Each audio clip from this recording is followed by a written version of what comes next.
Bismillahirrahmanirrahim. Yang saya hormati, yang saya cintai teman-teman pimpinan cabang Nasyiatul Aisyah. Semoga upaya nasihat semuanya dalam mengupayakan kajian ini dan kebaikan-kebaikan yang lain menjadi jalan tolongnya kita semuanya oleh Allah Subhanahu wa Ta'ala. Ibu-ibu sekalian yang tidak bisa kami sebutkan satu persatu, yang saya sayangi, yang saya cintai, yang saya rindukan, mari kita awali dengan niat yang baik, dengan niat yang tulus.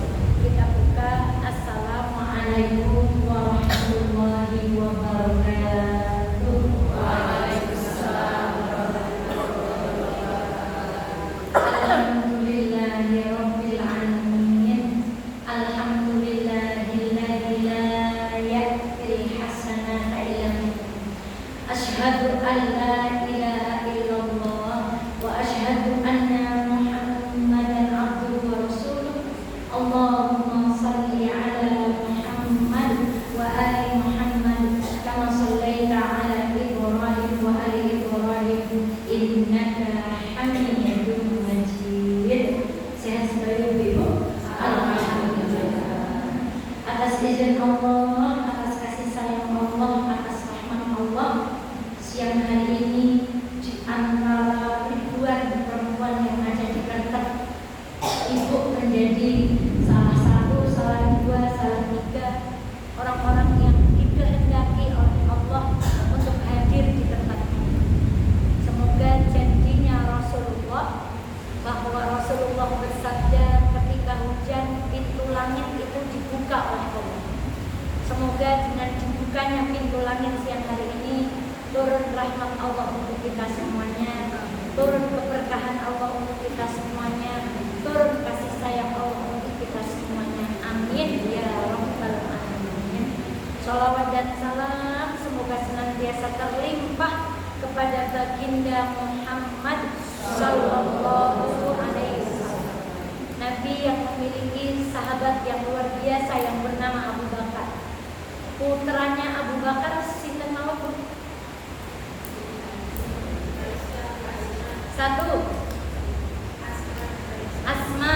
Dua, Aisyah. Yang cowok satu aja. Pelajaran mengarang diperbolehkan. Siapa Bu yang cowok namanya? Jeneng Arab kok gampang itu Bu. Namanya Abdullah. Abu Bakar punya putri di antaranya namanya Aisyah radhiyallahu anha. Lalu Asma, kemudian anak laki-lakinya bernama Abdullah. Ketika Rasulullah Shallallahu Alaihi Wasallam hendak dibunuh oleh orang kafir, lalu beliau berada di rumahnya, turun wahyu kepada beliau bahwa laki-laki yang akan menemani beliau hijrah adalah seorang laki-laki bernama Abu Bakar As-Siddiq. Maka Abu Bakar As-Siddiq waktu itu menangis karena di dalam hati beliau berharap siapakah di antara sahabat Nabi yang banyak ini yang akan menjadi orang terpilih Allah untuk menemani hijrahnya Rasulullah SAW. Maka kita tahu betul ceritanya ketika Allah meminta Nabi Muhammad untuk meminta Ali menggantikan Ali di tempat tidurnya. Lalu Muhammad keluar sementara tentara kafir semuanya tertidur atas izin Allah. Kemana perginya Nabi Muhammad dan Abu Bakar As-Siddiq? Ke gua dulu.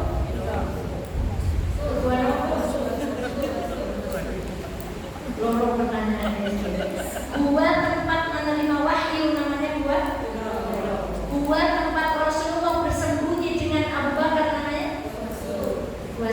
Jadi yang ada gua Hiroknya itu namanya Jabal Nur, Gunung Nur. Sedangkan tempat bersembunyinya Rasulullah dengan Abu Bakar itu namanya Jabal Tur. Maka disebut guanya gua Gharah Hira'in. Gua Hira bukan gua Hira.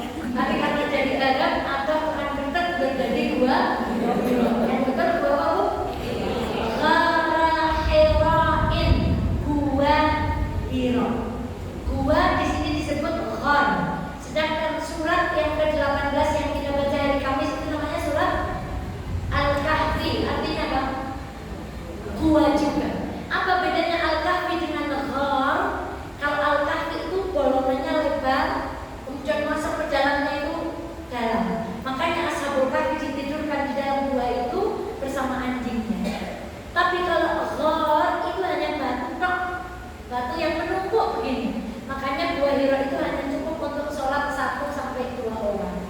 Itu perbedaannya ghar dan al-kahfi. Dan itulah cekalnya bahasa Arab yang merupakan bahasa dari Al-Qur'an. Bagaimana ceritanya? Abu Bakar As-Siddiq dan Rasulullah berada di situ. Orang kafir ngejar atau tidak? Ngejar. Sampai ada cerita Israiliyat, katanya di gua itu ada merpati itu. Merpatinya sudah nangkrong. Orang mungkin nabi nang jero, wong merpati ini ki anteng. Nek ada orang masuk pasti merpati ini terbang. Lalu ada cerita Israiliyat juga, hadisnya masih diperdebatkan oleh para ulama. Sebagian besar ulama mengatakan hadis itu dhaif, bahwa di situ ada sarang laba-laba yang masih utuh. Gak mungkin ada orang masuk, padahal di depan ada sarang laba-laba yang utuh. Lalu berarti orang kafir sudah sampai. Berarti hampir tahu bagaimana cara anak-anaknya Abu Bakar menyelamatkan ayah dan Rasulnya. Iya ibu. Abdullah menggembala kambing. Kemudian Asma dan Aisyah memasak makanan di rumahnya. Makanya Asma dijuluki perempuan yang punya dan nifaqaini, perempuan yang punya dua ikat pinggang. Karena waktu mau ngirim makanan kepada Rasulullah, Asma itu menggunakan bahasa orang Sabanya mungkin angking untuk mengikat perutnya. Karena tidak ada tempat, maka ia potong menjadi dua. Satunya untuk bungkus makanan Rasulullah SAW bersama Abu Bakar, yang separuhnya lagi ia gunakan kembali untuk mengikat perutnya. Berjalan diantarkan. Gimana cara antarnya?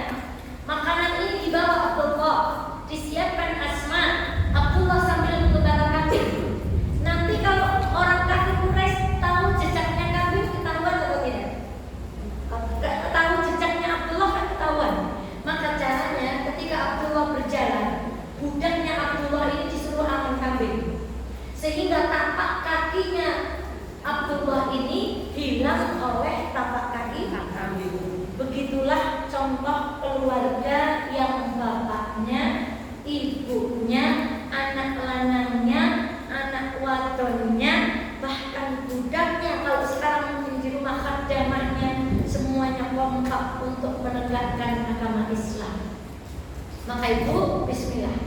Waktu hujan ini kita minta kepada Allah, kita, suami kita, anak turun kita, bahkan orang-orang yang berada di bawah kekuasaannya ibu, ayo bersama-sama menjadi orang yang menolong agamanya Allah. Karena Allah sudah berjanji, kalau kita nolong agamanya Allah pasti akan Tadi kami cerita, Bu, anjingnya Ashabul Kahfi itu di depan gua ngapain? Selonjoran. Siapa tadi yang jawab? Betul, Bu, selonjoran. Ya tenang. Buat kenapa-napa? Anjingnya tidak ikut berjihad, gak ikut ngangkat senjata, gak ikut ngangkat keripok, gak ikut nyiapin mic, gak ikut nyiapin meja, gak. Anjingnya cuma selonjoran. Tapi kenapa dia masuk surga? Karena dia bergabung dalam gerbong dakwah.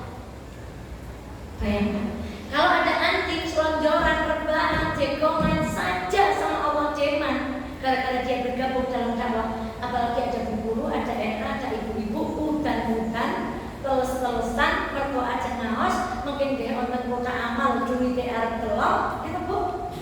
Masya Allah, insya Allah surga untuk kita semua. Wajah min aqsal madinati rajulun yas'a qala. Lanjut ayat. Jadinya hafal Yasin.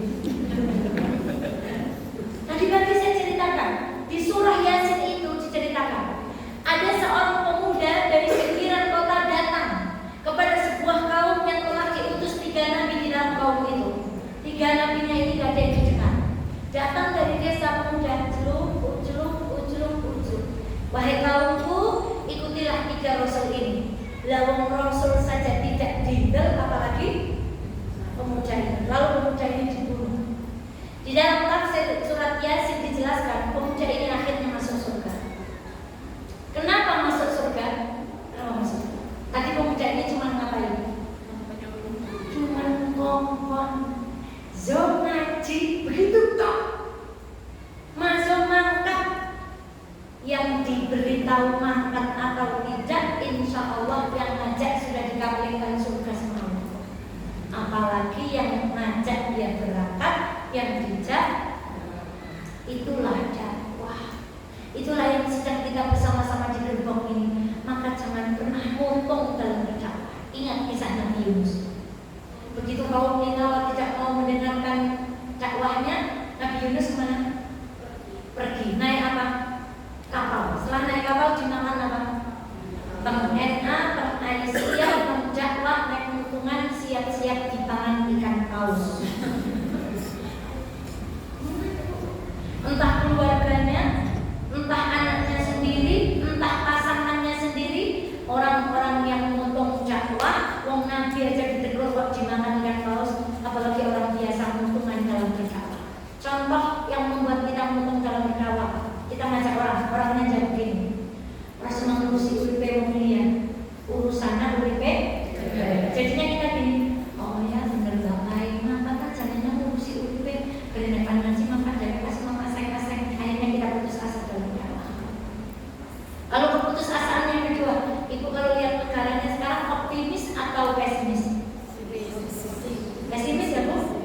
Ada kisah yang luar biasa ketika seorang ustaz menceritakan ada penjual pakaian dalam ditugaskan menjual perusahaan di Irian Jaya. 2 sales pertama kembali ke perusahaannya lapor, "Mbak, mungkin kita jualan di Irian Jaya. Wong-wongnya orang jangkung klambi, orang jangka payu itu doang." Tapi sales yang kedua berkata, "Pak, ini kesempatan besar kita. Karena di Papua orang kadang nggak pakai baju, maka kesempatan kita untuk jualan pakaian di sana, insya Allah omset kita akan apa?"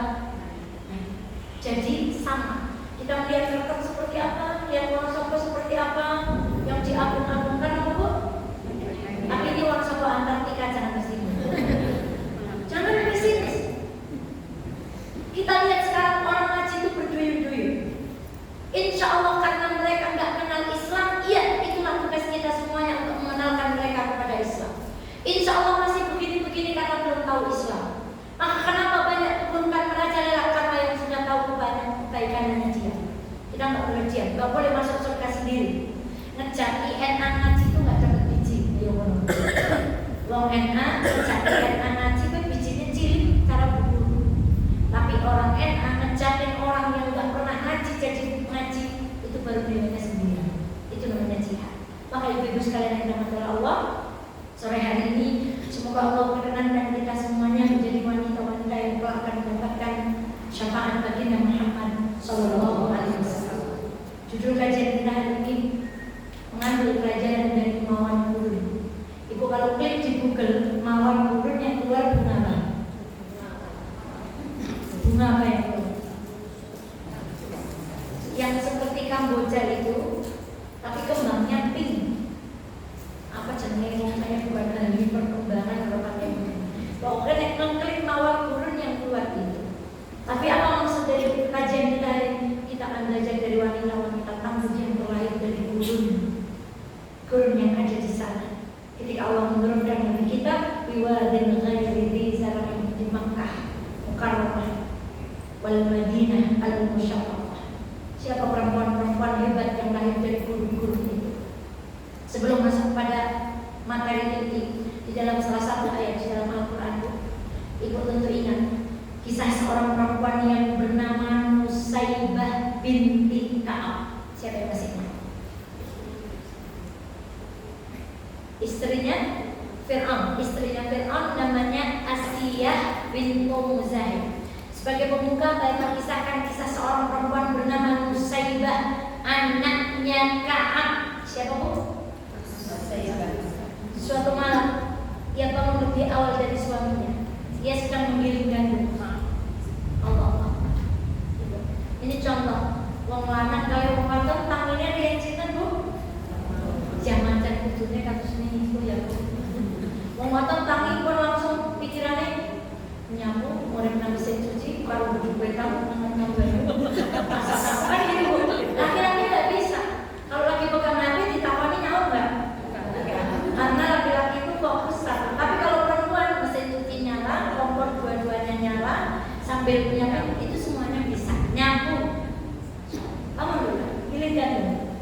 Tiba-tiba terdengar suara gemuruh yang luar biasa dan arahnya ke bukit.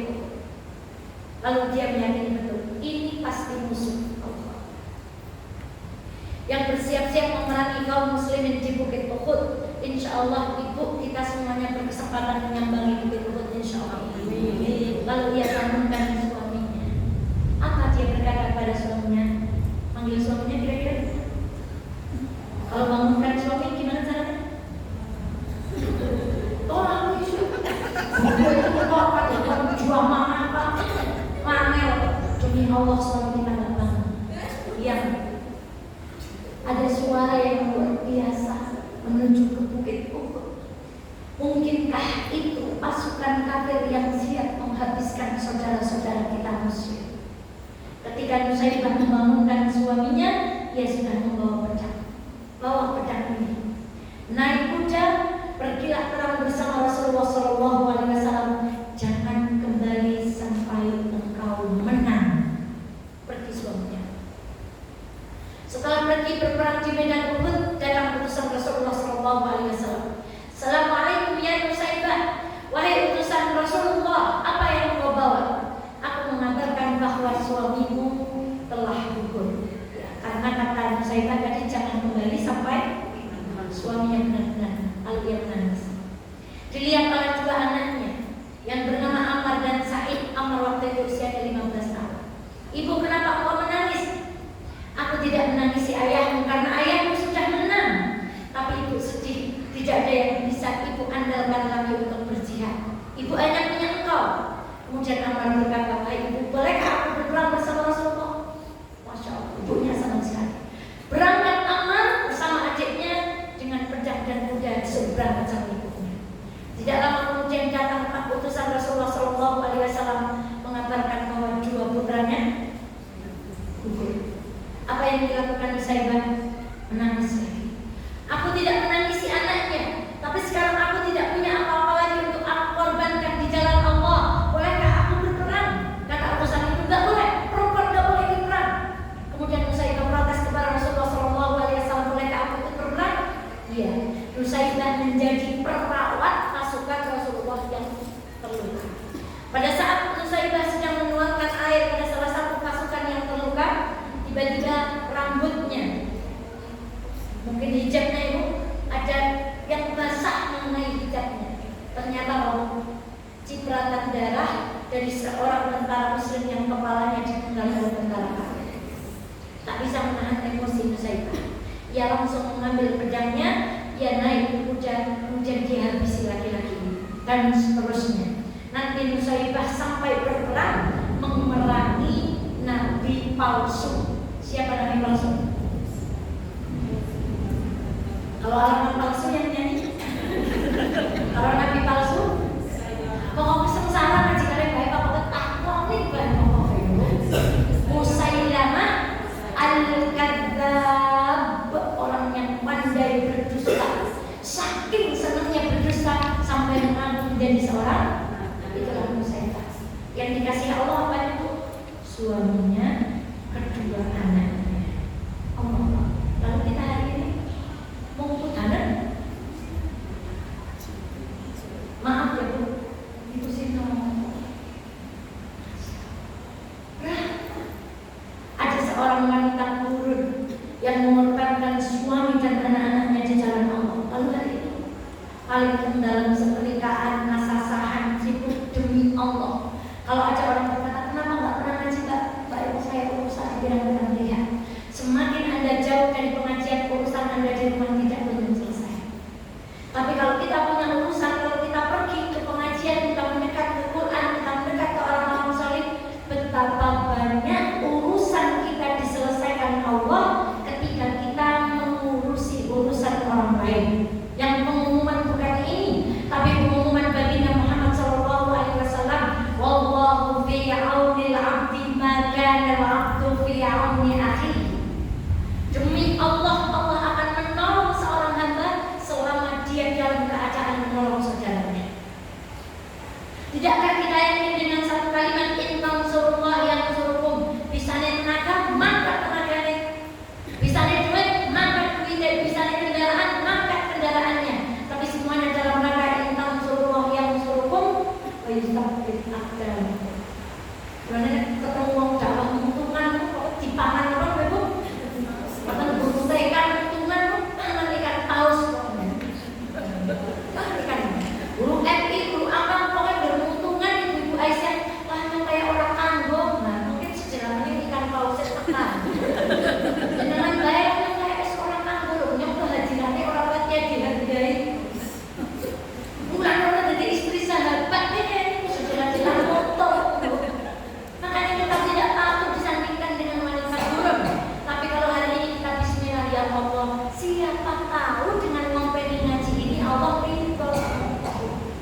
kalau kita disandingkan dengan ini. Nusaibah dalam perang Uhud itu dia terkena 12 luka pecah, itu perempuan. Jadi perempuan dulu kuat mau banget. Ibu kalau kena peso sekarang gimana? 12 luka pedang dalam rangka berjihad di jalan Allah. Lanet mengarep-ngarep ngaji muda namanya apa? Dan ingat ketika mereka bercerita tentang perang Mu'tah, ketika Rasulullah mengatakan kepada perempuan-perempuan yang ada di Madinah, suamimu kembali bersama Khalid bin Walid. Mereka sudah mengangkat batu karena mereka benci suaminya kembali dalam keadaan pakaiannya bersih, pedangnya bersih, kudanya bersih, semuanya bersih. Mereka sudah siap-siap melempari suami mereka dengan apa? Nek ibu karone jihad dari waras gawakan Sofi.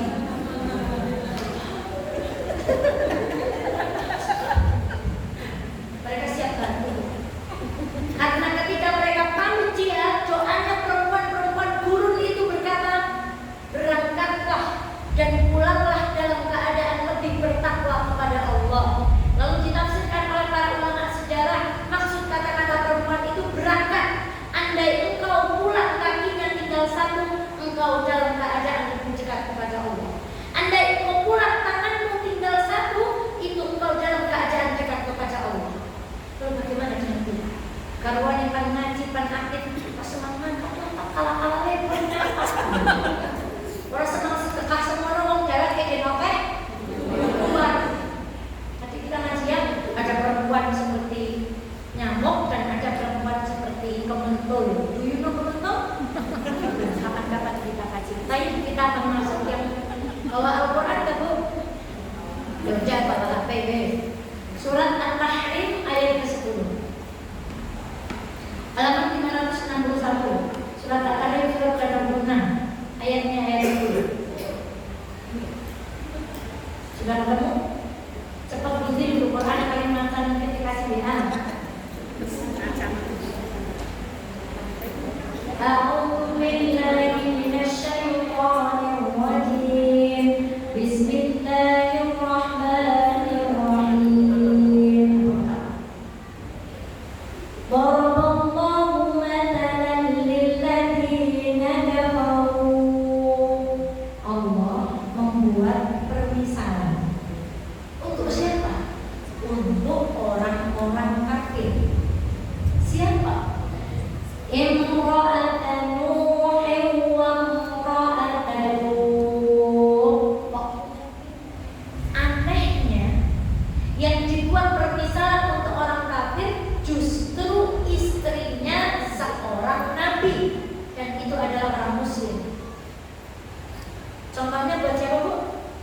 Orang kafir, tapi yang dibuat contoh istrinya ada apa?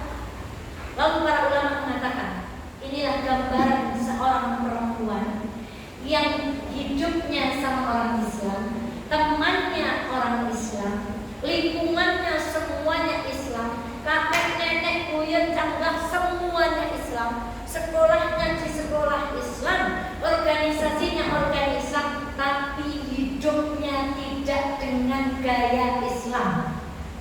Itu kata para ulama. Itulah kenapa orang Islam kok dijadikan contoh buat orang. Bu, kalau yang joget itu orang kafir tidak ada masalah. Tapi begitu yang joget itu orang Islam, Injil Quran. Kalau yang judi itu bukan Muslim, nggak apa. Tapi kalau yang judi itu Muslim, ini dia ayatnya. Kalau yang nyolong itu bukan Muslim, nggak apa-apa. Tapi kalau yang nyolong itu Muslim, ini ayatnya. Kalau yang buka aurat, pakai baju ketat, pakai pecolok, belum genah-genah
layu, mawar itu mati, bahkan mawar itu masuk neraka sama Allah, dimasukkan di dalam neraka. Kenapa? Karena dia berkhianat kepada suaminya. Jadi ada keluarga di antara kita, mungkin itu keluarga kita waliyadzubillah, ada yang suaminya taat luar biasa, jongker walik ngurusi agamane Gusti Allah, tapi perempuannya abai. Semua orang ngerti urusan itu bojone. Sing penting tasih apik, lambine moel, kulite yesu, mulus, sepatune moel, tunggangane moel, suaminya mau ngurusin masjid, mau amal, mau jihad, mau infak, gak mau. Bahkan istrinya Nuh, ketika Nuh bahteranya diperintahkan Allah untuk naik, semua orang yang beriman, ia mengajak istrinya kepada salah satu anaknya, ya bunayya yarkam ma'an, ayo naik sama Allah. Pacarnya seorang bapak, anaknya nggak taat ngajak anaknya, tapi anaknya berkata enggak, sa'awi ila jabalin yuqsimuni minal ma', enggak pak, sama naik gunung aja, nggak mungkin air ini sampai ke itu jawabannya. Seperti apa perasaan suami? Masya Allah. Maka ibu sekalian yang dirahmati Allah, tadi di surah Al-Ankabut yang namanya laba-laba, itu yang ada di alhamdulillah mereka abad karena tule laba-laba.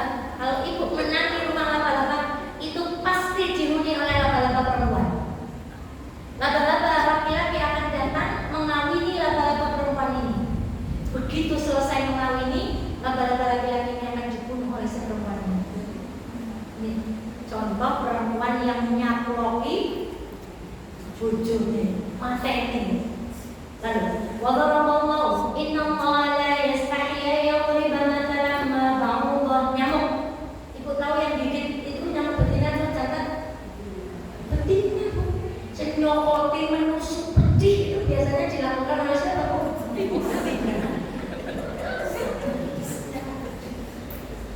Jadi laba-laba itu juga begitu. Suaminya sendiri dia akan dikhianati. Nyamuk itu yang gigit darah itu nyamuk perempuan. Gak ada nyamuk laki-laki nyokap itu gak ada. Jadi yang menggigit kita itu nyamuk perempuan yang sedang hamil. Jadi kalau itu mau bersedekah yang gak apa-apa adalah kelas. Tapi dalam Islam boleh membunuh hewan yang mengganggu kita. Kembali kepada ini, bayangkan alangkah ruginya kalau hari ini suami kita baik, hidupnya di lingkungan yang baik, kertek pun nonton masjid, ikut nonton masjid pondok, melakukan meranaya pondok, munggah meneng ya anak masjid, ada pengumuman pengajian dalam seminggu berapa, dikertek aja berapa? Al-Jihad Ahad pagi, ini hari Selasa, lanjut Rebo, taksin Al-Quran, sudah sampai mana taksirnya? Murid teladan mana salah? Murid yang tidak teladan mana salah? Cocok-cocok gitu. Bayangkan, kalau ada sedemikian banyak iklan pengajian, sedemikian banyak kegiatan positif, kok kita tidak menjadi bagiannya, rugilah kita. Jangan-jangan kita seperti mawar burun yang hidup di lingkungan yang baik, tapi akhirnya menjadi layu, bahkan masuk di dalam nerakanya Allah lantaran kita tidak taat kepada Allah Subhanahu wa Ta'ala. Itulah kisah Imro'atal Lut wa Imro'ata. Kalau Imro'atal Lut gimana?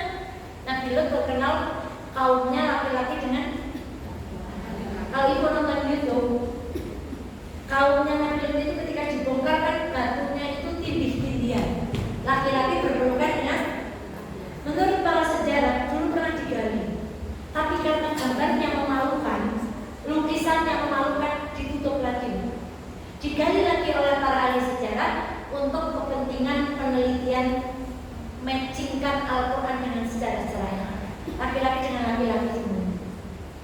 Pernah datang seorang malaikat Allah ke rumahnya Nabi Lut, menyamar sebagai seorang laki-laki. Kira-kira malaikat kalau nyamar jadi laki-laki ganteng atau tidak? Kalau lihat orang ganteng kita gimana? Gimana? Kalau Maryam lihat orang ganteng tuh berlindung kepada Allah. Kalau kita lihat orang ganteng, nanti ayatnya kita kacil. Nabi Lut kedatangan 2 tahun kambing ini, istrinya siaran di rumah.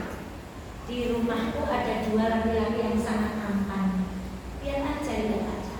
Maka kaumnya Nabi Lut itu berdua tangan ke rumahnya Nabi Lut untuk melihat betapa tampaknya mereka itu. Padahal Nabi Lut punya putri yang sangat jelita, beliau tawarkan, aku punya anak wedok, nek arep seneng karo anakku bae, aja seneng karo wong lanang. Tapi mereka sudah tenggelam di dalam kemaksiatan, datanglah Allah. Masya Allah. Jadi tren nopo homo nopo kalian homo nggih. Iku gaya baru nopo gaya lama? Maaf, Nefertiti istrinya Fir'aun tadi Bu. Ada Nefertiti. Ibu lihat relik-relik di Mesir, itu perempuan Mesir itu selalu memakai penutup kepala. Jadi kepalanya tuh gitu tuh, seperti jilbab, tapi dadanya terbuka. Jadi model jilbab yang tidak menutup dada itu new style atau old style? Old style. Terus istri-istrinya Fir'aun itu kalau celakaan Bu, wush, sampai sini. Coba ibu lihat di Google. Lihat perempuan-perempuan Mesir itu kalau tangan itu sampai sini. Jadi di sini tuh ada garis tek. Jadi perempuan-perempuan yang mau buat garis mata sampai itu old style atau new style? Old style. Ketinggalan zaman itu zaman Fir'aun. Kembali Allah. Tapi yang kedua, wa daraballahu matalan lilladzina amanu. Sekarang yang kedua, Allah pengen buat permisalan buat orang yang beriman. Kalau tadi buat permisalan buat orang apa? Kafir. Kalau di ayat selanjutnya Allah pengen buat permisalan buat siapa? Orang siapa yang dibuat permisalan? Imra'atan Fir'aun, istrinya Fir'aun. Kemudian kita kenal namanya Asiyah bintu Muzahim. Namanya Asiyah. Masya Allah, kok bisa? Istrinya orang yang ngaku Tuhan, istrinya orang yang bunuh bayi, istrinya orang yang membangun bangunan katanya pengen lihat Tuhannya Musa. Kok malah dijadikan contoh bagi orang-orang yang apa kata para ahli tafsir? Ada seorang perempuan hidupnya di lingkungan yang buruk, gak ada pengajian, jauh dari masjid, lingkungannya gak mendukung, anaknya di benua Antartika, dia sendiri, dia di lingkungan yang gak baik.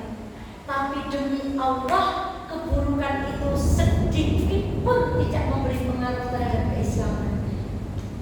Ada seorang muslimah, boleh dia bekerja di kantor, mungkin dia bergaul dengan siapapun, tetapi model pakaian mereka, gaya hidup mereka, bahasa mereka, ungkapan-ungkapan mereka tidak nyenggol prinsip kita sama sekali. Sekarang betapa mudahnya perempuan itu terubah oleh model. Sekarang romantisme itu standarnya kalau nomor Korea, ya kan Bu? Kalau manis warna es krim, kalau panas warna es krim, nek kaki udan kayak gini warna udah sini jaket kalau nanti. Kue anaknya berenang pelem, itu kalau ada coklat itu. Itu standarnya berubah. Sekarang standar perempuan cantik itu apa? Maaf, kulitnya putih, hidupnya, dagunya. Kalau zaman dulu standar perempuan cantik itu lambenya pulo setemplek, sekarang nggak lagi, betul? Semakin bibir itu begini, itu dikatakan semakin perempuan. Dia goyah semua perempuan Islam. Dia nggak yakin bahwa jilbabnya paling cantik, bahwa Allah menciptakan wajah kita itu sudah dengan standar laqad khalaqnal insana. Berapa banyak perempuan yang goyah? Lalu yang mengikhlaskan alisnya untuk ditato maaf, lalu maaf hidungnya untuk dipiler, lalu maaf dagunya untuk dipiler. Lantaran apa? Tidak seperti Asia. Asia hidup di dalam dunia yang carut marut, tapi sedikit pun budaya mereka tidak mengubah tauhid. Beda dengan perempuan yang dua tadi. Dia hidup di lingkungan yang kebaikannya sama sekali nggak bisa mempengaruhi dirinya. Asiyah kokoh. Lalu apa kata Allah? Ilqalat, ketika dia berdoa. Berdoanya ini ketika, masya Allah, saya tarik mundur. Fir'aun itu dibilangin sama dukunnya, Fir'aun akan lahir seorang bayi yang di tangannya kekuasaan memakan runtuh. Yang dicari bayi berapa? Satu. Yang dibunuh berapa bayi? Seluruh bayi di jalanan sungai ini. Niku cara mau jalan kaidah nama Bu? Kebiayaan. Yang bisa ngerti wong siji, ibune, gurune, sekolah, organisasi, tanggane ngerti kata-kata. Nek ibu kertek bukan saya harus niku. Itu tidak. Lalu kemudian Musa lahir. Ibunya khawatir. Kata Allah, susui dia. Kalau kamu tetap khawatir, hanyutkan dia, taruh dia di keranjang, hanyutkan dia di apa? Sungai. Bahasa Arabnya sungai. Ada yang jawab tadi? Nahrun. Tapi ketika Rasulullah dapat firman dari Allah menceritakan sungai Nil yang menghanyutkan Nabi Musa itu, gak pakai nahrun. Apa kata Allah? Fil yammi. Hanyutkan dia fil yammi. Kenapa disebut yam? Kalau nahrun itu gak bisa buat lewat kapal. Tapi yamun itu sungai yang besar, luas, lebar, kapal bisa lewat. Kalau kapal bisa lewat, kira-kira buayanya sebesar apa? Bayangan kita yang hewan sana namanya kucandil ya Bu. Saya 4 tahun di pinggir sungai itu belum pernah lihat kucandil di sana Bu. Lihat kucandil itu malah di taman safari sama gembira lokal. Buayanya besar, tapi ya. Ketika orang menjalankan kehidupannya sesuai dengan wahyu, kata Allah hanyutkan. Kayak apa rasanya jadi ibu suruh hanyutkan anak? Hanyutkan. Diikuti sama saudaranya, kakaknya Musa ikut.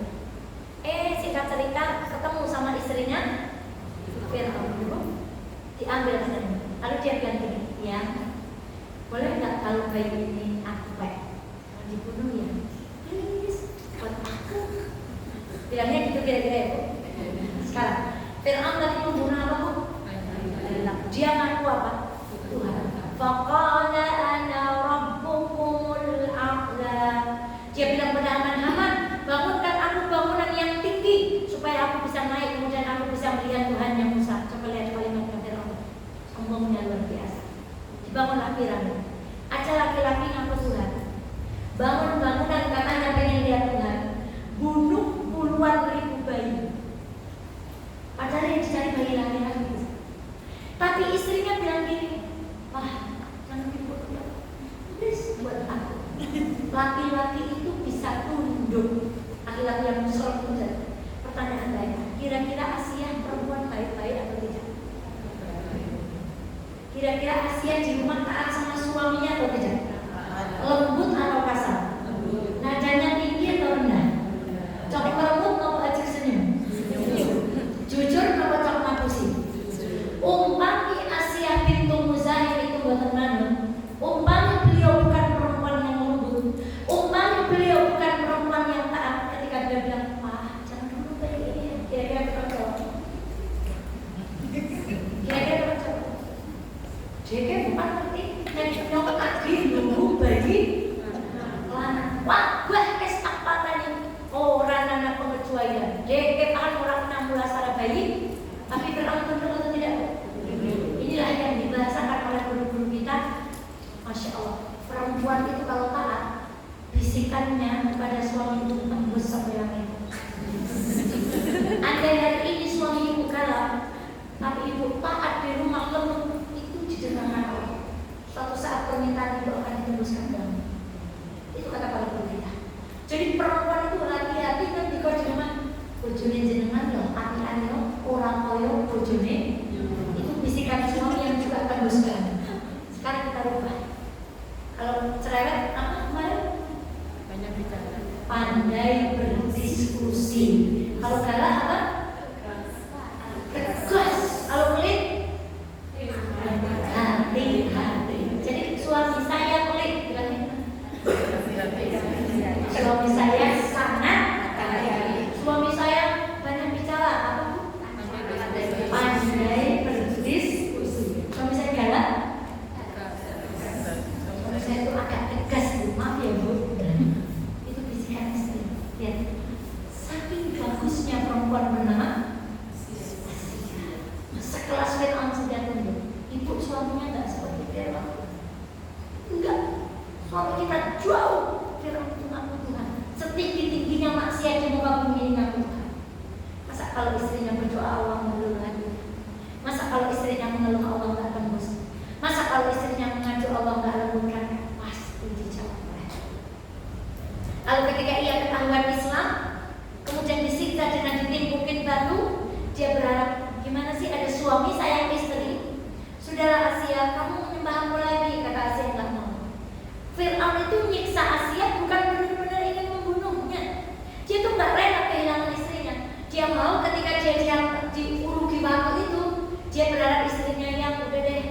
mengajak pria lain untuk menampakkan ketuhanannya, dia harus bunuh istrinya, dibunuh. Dan sebelum dia mati, perempuan ini berdoa. Qalat Rabbi, berkatalah Asiyah bintu Muzahim, Rabbi, wahai Tuhanku, abnili indaka, bangunkan untukku di sisimu. Ini redaksi yang harus kita pahami. Baru minta rumah. Jadi struktur kalimatnya itu, ya Allah, bangunkan untukku di sisimu rumah. Kalau bahasa Indonesia mestinya nggak gitu. Kalau minta rumah gimana? Ya Allah, bangunkan aku rumah di sisimu. Bangunkan aku istana di sisimu. Tapi Asiyah enggak. Ini keajaiban Al-Quran. Bilangnya dari mana, Bu? Ya Allah, bangunkan aku di sisimu. Inilah yang dikatakan oleh para ulama, al-jaru qablad-dar. Tetangga itu lebih utama daripada bentuk rumahnya itu. Jadi orang mau beli rumah itu lihat dulu tetangganya siapa, pada orang sembahyang apa enggak, dekat masjid apa enggak, di sini ada ngaji atau enggak. Oh, mantaplah beli perumahan ini karena anggotanya ya, betapa beliau mementingkan yang penting Gusti Allah ridho baru fasilitas dunia. Itu doa Asiyah. Ya Allah, semoga Engkau ridho dengan aku ngurusi ngaji ini. Ya Allah, semoga Engkau ridho dengan aku ngurusi anak Aisyah. Semoga Engkau ridho dengan aku ngurusi TK, SDM, SMP, pondok. Dunianya itu setelah diridhoi siapa? Qalat Rabbi ibni li indaka baitan fil jannah. Ada dua rumah yang disebutkan untuk dua perempuan. Satu rumahnya Asiyah bintu Muzahim, satu rumahnya Khadijah. Ketika Jibril datang, Jibril bilang sama Rasulullah, ya Muhammad, setelah ini Khadijah akan datang membawa nampan yang berisi makanan. Kalau dia datang, bilang sama Khadijah, dapat salam dari saya dan Allah. Ibu boleh dapat salam dari bupati, ini dapat salam dari siapa? Allah dan malaikat Jibril. Dan katakan pada Khadijah, Allah telah bangunkan untuknya rumah yang punya dua ciri-ciri. Satu, rumah itu tidak ada kebisingan. Dua, rumahnya Khadijah tidak ada kelelahan di dalamnya. Ketika para ulama hadis ditanya kenapa disebutkan ciri-ciri rumah Khadijah, kok nggak ada kebisingan? Karena tidak pernah ada nada tinggi di rumahnya Khadijah. Kalau di rumah kita, kenapa tidak ada kelelahan? Semua hidup romantisnya Nabi tidak ada yang dikasih Khadijah.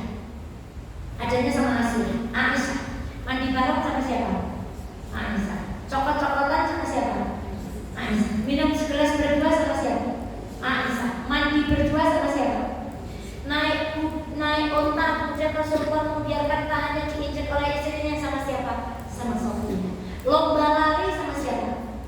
Aisyah. Gak ada cerita romantis sama Khadijah.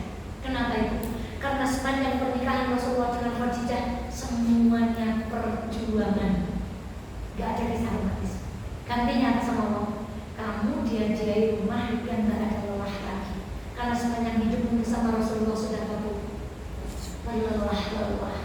Kayaknya garwane gue cewek berpirang menit. Dia ngurusi kuai. Kapan waktunya untuk saya baca tembangan dan gudang? Waktunya pagi ngurusi sekolah, sore ngurusi masjid, awan sedikit menit ngurusi TPQ, bengi edengkon ngurusi apa? Beruntunglah kalau punya suami yang seperti itu. Karena ibu insya Allah diganti rumah di surga yang tidak ada kelelahan. Masai dewek, nangis dewek, butuh dewek. Ruginya perempuan kayak gitu. Sudah membaik dewek, masai dewek, cerita dewek, yang nyari dewek, bikin kamu untung dulu. Asiyah. Wa najjini min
Pasti orang elek anggur ketemu wong tenar sing penting kalau ketemu ustaz jangan minta foto dulu, minta doanya dulu baru foto. Kalau ketemu laki-laki yang soleh jangan minta fotonya dulu, minta apanya dulu.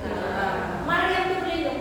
Lalu Jibril berkata, tenang, sesungguhnya aku adalah Rasulnya Allah yang mengutusmu, Allah akan menitipkan anak di dalam rahim. Kalau apa jawaban mereka? Bagaimana mungkin aku punya anak walam yamsasni bashar, sedangkan aku adalah seorang perempuan yang belum pernah tersentuh sekalipun oleh seorang laki-laki. Itu baru mukjizat. Kalau hamil tanpa suami itu bukan mukjizat. Baru suaminya juga, baru lapor. Apa jawabannya? Maryam hamil tanpa awas nak jawab tanpa belum menerima saya. Tanpa setelah Allah wa Maryam ibnata Imran allati ahsanat farjaha. Dan Maryam anaknya siapa Bu? Imran. Ibunya namanya siapa? Hana. Salah satu dari disebutkan Imran sama Bu Hana ini gak bisa didik Maryam. Makanya dia cari wa kafala Zakaria, yang didik Maryam seorang nabi bernama Zakaria. Ini dalam pendidikan.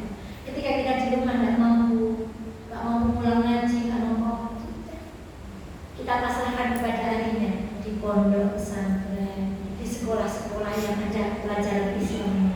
Itu seperti Imran sama Hana, gak merasa tidak mampu mendidik anaknya, bekerja sama dengan Zakaria. Yuk tolong bantu saya didik anak-anak saya. Jadi guru-guru ini Zakaria, Masya Allah, semoga perjuangannya luar biasa. Anak saya yang TK itu kalau dibilangin bunda, enggak, pokoknya maunya ustazah.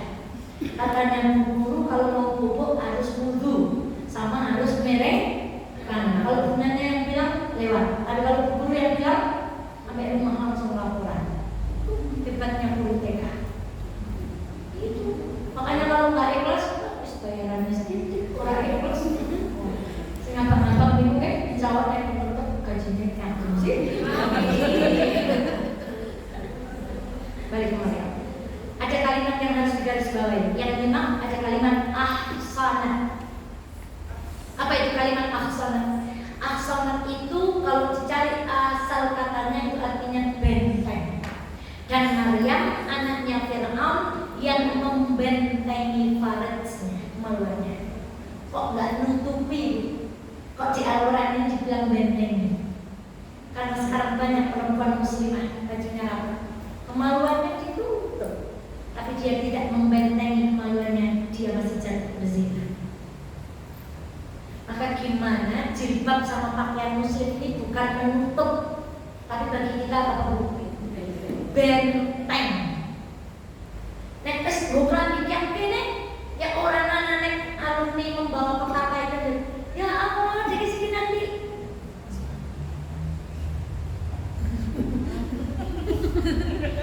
Karena ini sudah jadi apa Bu? Nggak mungkin ada perempuan yang sudah pakai jilbab, dadanya tertutup, auratnya tertutup, kemudian dia bergaul bebas, nggak peduli dia berada di tempat apa, nggak mungkin. Berarti itu pakaiannya baru menutup, belum jadi benteng. Kalau ada perempuan muslim dagangnya curang, berarti bajunya baru menutupi, belum jadi benteng. Kalau ada perempuan muslimah pakaiannya sudah rapat, tapi dia ngambil hak orang lain, dia pakaiannya baru menutupi auratnya, belum membentengi dirinya. Lihat Maryam, lihat keagungan Al-Quran, kedahsyatan setiap pilihan kata dalam Al-Quran bukan menutup, tetapi Allah memilih kata-kata allati ahsanat farjaha, seorang perempuan anaknya Imran yang membentengi kemaluannya. Saking kuatnya benteng tadi, lihat laki-laki ganteng aja langsung apa Bu? Berlindung. Lah kalau anak-anak sekarang mendem. Pakaian kita, jilbab kita, kaos kaki kita adalah benteng. Kaki yang sudah di kaos kaki ini tidak mungkin melangkah ke tempat yang tidak dicintai oleh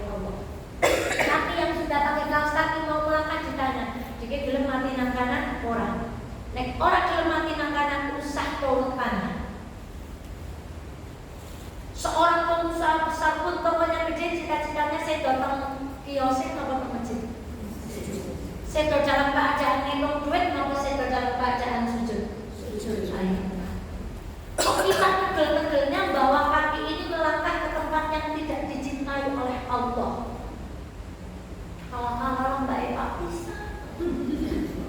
Memang malaikat maut bisa dikalah-kalah. Sebelum kita melangkahkan kaki kita, tanya dulu, mau nggak kamu mati di tempat yang akan kau tuju itu? Kalau kamu nggak mau mati di tempat yang akan kau tuju, urungkan langkah, kembali langkahkan kaki ke tempat yang baik. Itu kaki yang sudah ditutup. Pakaian badan yang sudah ditutup seperti ini, dia akan menjaga kesuciannya. Enggak, dia bukan mahram saya, dia bukan suami saya, dia bukan keluarga saya. Tidak patut saya berada di dalam ruangan hanya berdua, karena pakaian kita sudah apa Bu? Maka kemarin ketika di pendopo saya ngaji di mana? Jilbab itu bukan gantinya hairstyle. Rambut itu gayanya topi normal. Cok disambut pendhuwur, jur anten jilbab milu munggah. Jangan kadang rambut disampaikan terus kayak kan Bu. Jangan anten jilbabe ya tiru. Jilbab ini bukan pengganti gaya rambut. Maka rambut digaya-gaya apa jilbabnya ikut bergaya. Rambut kan dikepang aja, jilbab bentuknya. Jilbab itu bukan pengganti gaya rambut. Jilbab itu benteng bagi kita semua. Maka nggak mungkin ini Bu. Masa jur obrolannya kira-kira kalau udah berjilbab obrolannya apa? Dakwah gitu Bu, sedekahnya kok harus dibilang apa Raffi Ahmad kalian apa Bu? Kok berteman bahas Lesti ya? Kok Raffi Ahmad itu Bu, Ustazah Eva ada temen dia cok irilan dengan berandali. Jangan sekedarnya aja lewat, oh ya tahu siapa sih? Oh ya, gak perlu kamu dipikir ya Allah. Kita bembela malah nyabut. Itu bukan obrolan perempuan yang punya prinsip. Lagi. Fanafakhna fihi min ruhina, maka kami tiupkan di dalam perutnya min ruhina. Wa sadaqat bi kalimati rabbiha wa kutubihi wa kana minal qanitin. Dan Maryam termasuk perempuan yang taat. Jadi taat itu jadi salah satu sifat yang disebutkan langsung maunya Allah. Kalau kita pengen jadi contoh buat perempuan lain, jadi perempuan yang taat. Dan perempuan yang taat itu jawabannya 3. Iya, baik, boleh. Betul Ibu? Iya. Saya memang didik ngapa? Niat kalau sini betul? Iya, baik, boleh. Rasa ngaji? Loh, iya harus itu. Seandainya hari ini saya nggak diizinkan ke Kertut, saya nggak. Lagi kurang sehat, ayah ikhlas ya. Kemudian ngaji di Alisa Wadija, pindah ke Kertut. Terus habis itu nanti mau silaturahmi ke Mbak Rofi, mau ngajak penyambutan. Boleh? Pulang jam berapa? Berbunga-bunga kalau ditanya pulang jam berapa. Dan ada bunga rata kalau pulang jam berapa? Kapal 5 kono, kapal 5. Maka kalau suami tanya pulang jam berapa itu bukan suami yang itu kasih sayang, berarti ibu dibutuhkan jadi istri yang taat. Iya, baik, boleh. Saya tak nikah lagi ya Bu. Enggak ya Bu. Sunnah Nabi kan banyak ya Bu. Sunnah Nabi itu banyak. Tadi saya sampaikan sunnah Nabi itu bukan hanya poligami, bukan hanya jenggot seperti Mas Farkas. Kalau misalnya itu jenggotnya lebar. Jadi jenggot sunnah itu bukan itu. Makan dengan tangan kanan. Nah, masuk kamar mandi pakai kaki kiri. Jadi sudah sunnah itu sangat luas. Siapa yang disebut sunnah? Orang yang melaksanakan sunnah Nabi. Apa itu sunnah Nabi? Banyak ibu milih. Karwane nggak bisa tumbuh ini ya orang memaksa ini. Berarti apa? Makan dengan tangan kanan, minum 3 teguk berhenti. Makan tidak dengan sendok tapi dengan apa? Sunnah itu sangat luas. Jadi kalau ada orang bilang enggak nyunat, sunnah itu pol oke. Masuk kamar mandi pakai kaki kiri saja sudah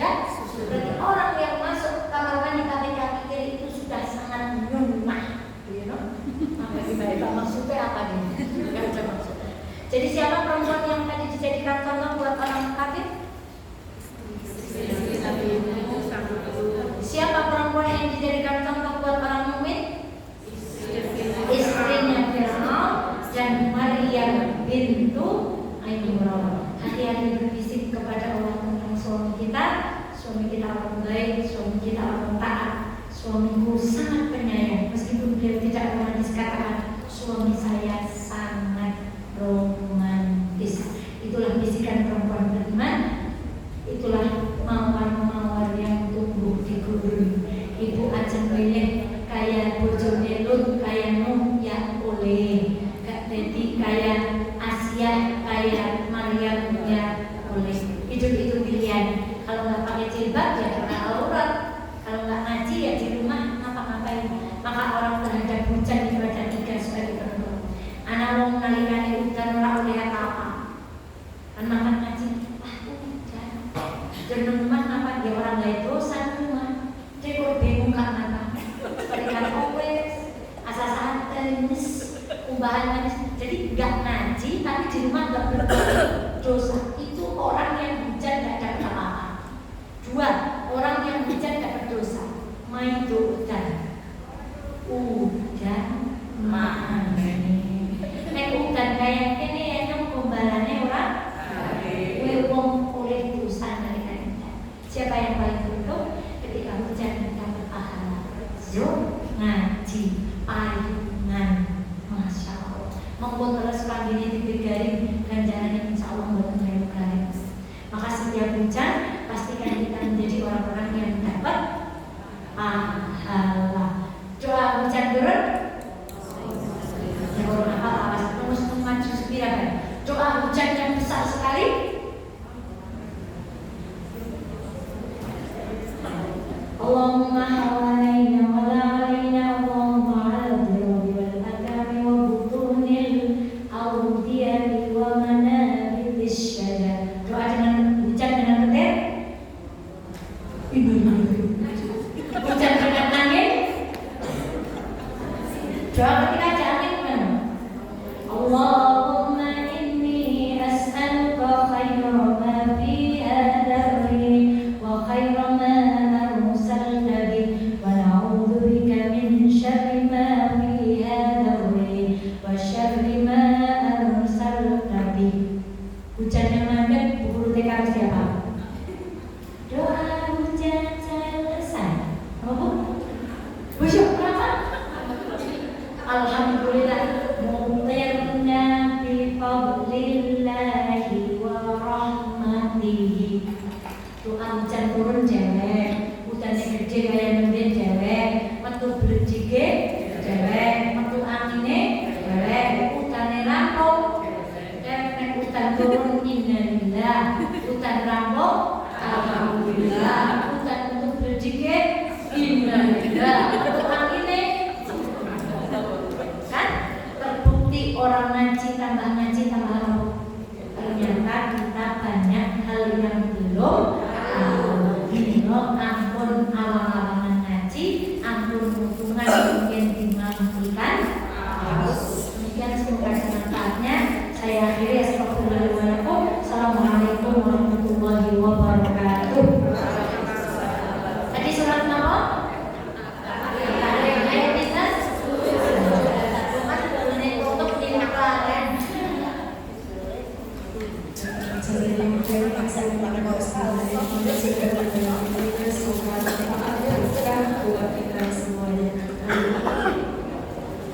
Untuk yang selanjutnya, untuk sesi tanya jawab, monggo disilakan bagi yang mau bertanya.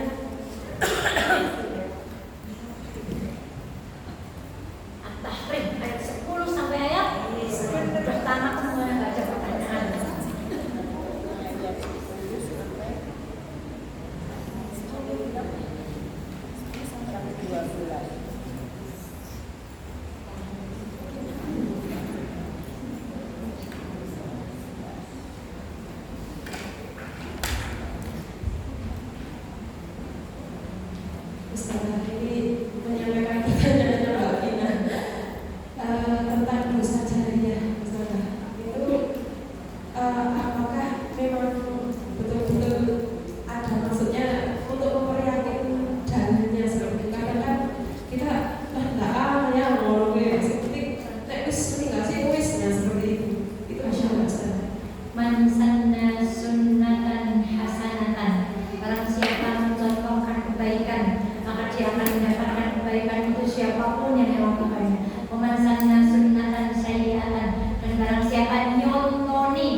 siapapun, tapi untuk siapa? Dan sama. Ketika kita berbuat buruk sebenarnya seperti kita meludah ke langit, yang cara kita apa? Ludah yang sama. Kita melempar batu ke atas, lemparin. Lalu bagaimana kalau kita sudah telanjur membuat dosa jariah? Contoh, misalnya ada artis yang dulu siapa itu yang kemudian sekarang dijahit, dia bikin jogetan apa itu yang terkenal itu. Nah, maka orang yang tahu kalau dia menimbulkan dosa jariah sepanjang hidupnya akan dia gunakan untuk meminta ampun kepada Allah. Maka ampunan itulah yang kelak akan ditimbang dengan dosa jariah yang dilakukan banyak orang itu berat mana. Tapi diketahui bahwa Allah itu sangat mencintai orang-orang yang bertaubat. Kalau sudah terlanjur ngajarin orang keburukan, bertaubat, semoga istighfar kita lebih berat daripada dosa jariah yang pernah kita tularkan kepada saudara-saudara kita. Coba model. Dulu Syahrini pernah membuat model bulu mata anti badai. Mungkin itu ditiru. Seandainya hari ini beliau kemudian pakai hijab, kemudian beliau berdoa kepada Allah, ya Allah, yang ngapura biar nyontoni uang elek-elek semoga istighfarnya lebih berat daripada keburukan yang pernah dicontohkannya. Itulah dan Allah berfirman, "Faman ya'mal mithqala dzarratin khairan yarah, wa man ya'mal mithqala dzarratin syarran." Ayat itu hendaklah menghujam di dalam hati kita. Barang siapa berbuat baik, orang tak lihat.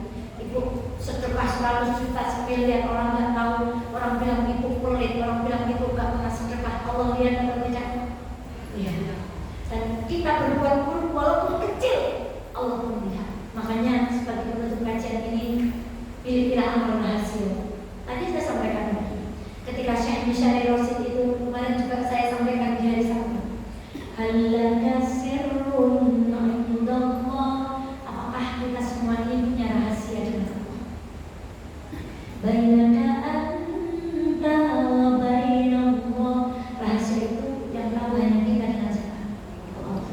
Halaka sadaqatun takhfa. Apakah kita punya kebaikan yang tersembunyi? Ngaji kita tidak tahu. Baik isi ngaji bahkan disotin. Saya orang ngerti bisa ngerti. Kita mau bikin amal gerakan bakti sosial tanpa di mana-mana. Semua orang tahu. Kalau apa amalan rahasia tidak diadakan Allah. Maka hendaklah masing-masing di antara kita punya amalan rahasia. Yang amalan itu insya Allah bisa menghapuskan kesalahan-kesalahan yang di antara itu dosa jariah. Pastikan ada amal yang tidak ada orang tahu kecuali kita dengan siapapun. Entah itu sujud yang menangis, entah itu tangan yang menengadah, entah itu sedekah yang kita berikan kepada siapapun, pastikan amalnya rahasia. Insya Allah sekalian saya mohon izin hari Sabtu tanggalnya alhamdulillah saya anak-anak garwane koster itu kalian pokoknya tanggalnya nanti pelayanannya menyusul. Akan kita insya Allah akan kedatangan tamu istri dari koster Indra Wibowo. Beliau akan berbagi dengan kita bagaimana suaminya berjuang sampai beliau berhasil mengislamkan 63.000. Tanggal berapa? Tanggal 3 Desember. Insya Allah bismillah beliau akan hadir. Kalau memungkinkan kita sambut di Masjid Fatimah Zahra SDM Alasnya. Kalau tidak kita carikan tempat yang lebih luas seperti Al-Arqam atau jemaah yang lain. Mari kita belajar kepada beliau, istri dari seorang laki-laki yang menurut saya luar biasa. Demikian saya kembalikan kepada pembahasan. Terima kasih kajian kita pada sore hari ini. Semoga bermanfaat. Terima kasih semuanya. Berkah-berkah kepada kita semua. Untuk itu marilah kita tutup kajian kita dengan doa kita untuk majelis. Bismillahirrahmanirrahim. Subhanallahumma rabbana wa bihamdika asyhadu an la ilaha illa anta astaghfiruka wa atubu